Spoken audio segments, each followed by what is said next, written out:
बिस्मिल्लाहिर्रहमानिर्रहीम अस्सलाम वालेकुम वरहमतुल्लाह। दोस्तों, chief of the army staff general Asim Munir और वजीर आजम शहबाज शरीफ बलूचिस्तान के हंगामी दौरे पर पहुंचे। बलूचिस्तान में दहशतगर्द सर उठा रहे हैं, सिक्योरिटी फोर्सेस जान का नजराना पेश कर रही हैं, लेकिन बलूचिस्तान की सूरत हाल इतनी सादा नहीं है जितनी सादा दिखाई दे रही है। बलूचिस्तान में कुछ हंगामी तब्दीलियों का और बड़े फैसले लेने का जो इरादा है, वो chief of the army staff general Asim Munir की जानिब से किया गया है और इस फ्रंट पर मिलिट्री इस्टेब्लिशमेंट बराह रास्त सामने आ गई है।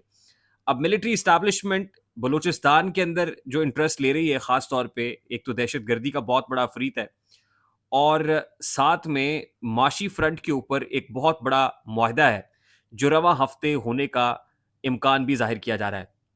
रेकोडेक का मंसूबा। रेकोडेक में सऊदी अरब की जानिब से 80 करोड़ डॉलर सरमायाकारी का मुआहदा इसी हफ्ते होने का इम्कान बताया जा रहा है। जरा ये कह रहे हैं कि 80 करोड़ डॉलर में से 65 करोड़ डॉलर सरमायाकारी और 15 करोड़ डॉलर चाही में डेवलपमेंट के लिए खर्च किए जाएंगे, जबकि सऊदी अरब से रेकोडेक में सरमायाकारी एक ही ट्रांच में मौसूल हो जाएगी।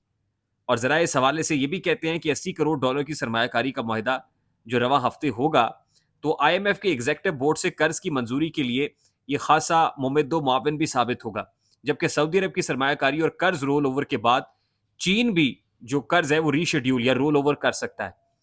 जरा इस हवाले से ये दावा करते हैं कि वजीर आजम शहबाज शरीफ को आज रेकोडेक में सरमायाकारी के लिए वजारत तवानाई के हुक्काम ब्रीफिंग देंगे और ब्रीफिंग के बाद हतमी मंजूरी के लिए मुआहदा आइंदा वफाकी काबीना के इजलास में पेश कर दिया जाएगा। अब सऊदी अरब से सरमायाकारी लाने में सिविल मिलिट्री फोरम एसआईएफसी ने किरदार अदा करते हुए सरमायाकारी की राह में हायल रुकावटों को दूर किया।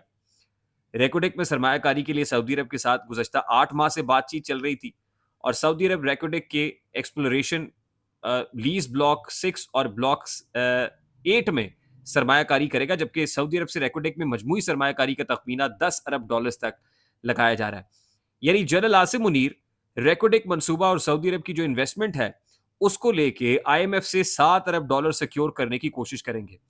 अब रेकोडेक की जो कंपनीज रेकोडेक पर काम करेंगी सऊदी अरेबिया से, वो उनको कोई 25 से 30% शेयर दिया जाएगा एक्सप्लोरेशन की मद में।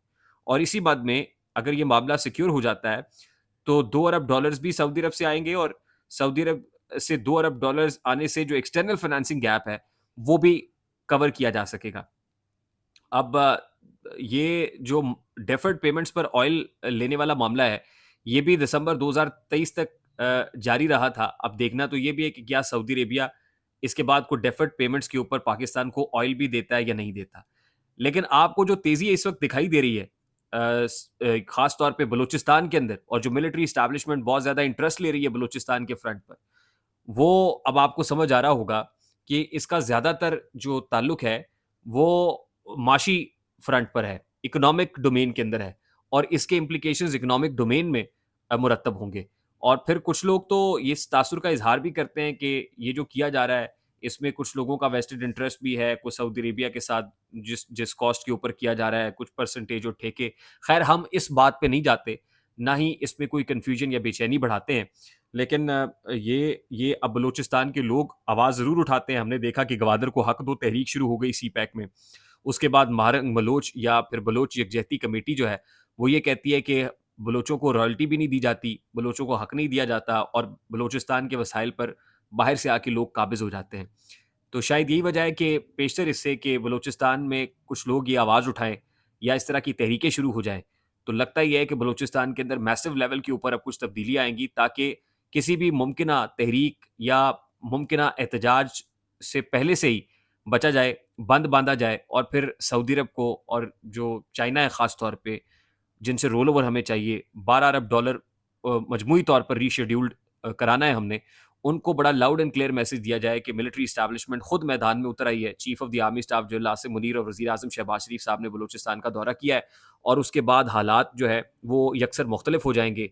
इन गारंटीज़ के बाद पाकिस्तान को पैसे मिले और इन पैसों की बुनियाद पे आईएमएफ भी पाकिस्तान के लिए जो मदद है उसका रास्ता खोले और अक्टूबर में ये जो स्पेस बनी हुई है, ये कम से कम कुछ ठीक हो सके, को ब्रीदिंग स्पेस पाकिस्तान को मिल सके और इसके साथ ही जो सिस्टम है उसका बाकी रहना भी मशरूत है। अगर ये नहीं होगा तो शायद सिस्टम भी चल नहीं पाएगा और कुछ तब्दीलियाँ करनी पड़ेंगी।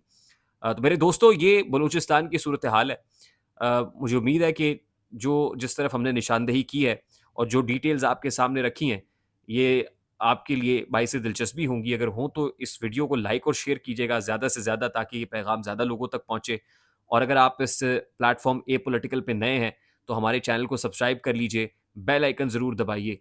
हमें इजाज़त दीजिए, अपना बहुत सारा ख़्याल रखिएगा। अस्सलाम वालेकुम।